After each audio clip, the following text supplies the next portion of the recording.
السلام عليكم ورحمة الله تعالى وبركاته أصحاب بدنا يا واحد يسوي دي سيدي حيسين تلوج الصارع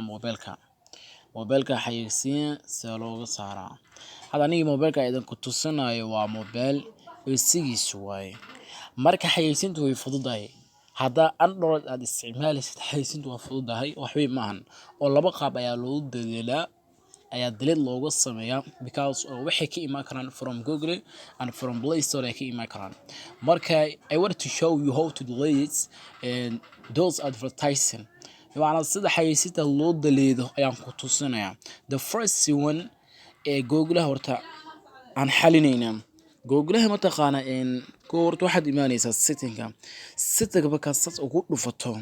setting baka ku dhufato Google meesha ku qoran tahay u jeedin Google ku dhufanaysaa markii Google san ugu dhufatiin meeshan AdSense meesha qoran tahay AdSense ida micnada ah waxaysiin bimaan dad ku shaqeyso marka sidaad dadkaas aad u hagar lahayd waa gaalo xabad faa'iido leeyahay male AdSense ku dhufanaysaa marka marka waa ka midida had maxaan soo qoray receipt advertising ID iyo delete advertising ID kuwan delete waayo laakiin aslan receipt iska ID receipt aan leenahay ku warta maxaadna and this replaces the advertising with a new random number IBs can still show you ads but for while they may not be mjida marka la xataa kuma isku day karaan xataa inay ku tusaan confirm aan leedahay dab wal delete saasoo ku deleeday sidoo kale hadan tan xalinayna hadan tan ku dhufanaysa hadana kadib asagan maxaa leedahay delete advertising aan leedahay waa kaa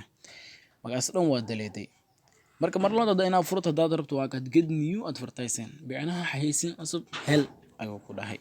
marka saas markaano marka kan saas ayaan ku xalinay na soo wadiin marka naga soo bixi kan saas ku xalinay marka kan ayaa idin tusaya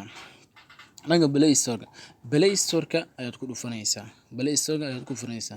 marka ku dhufato waxa soo degsanaysaa application kani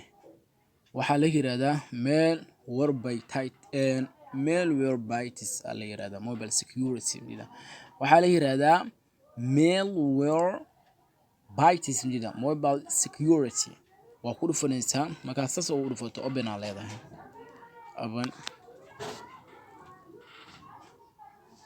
marka open aad dhahdo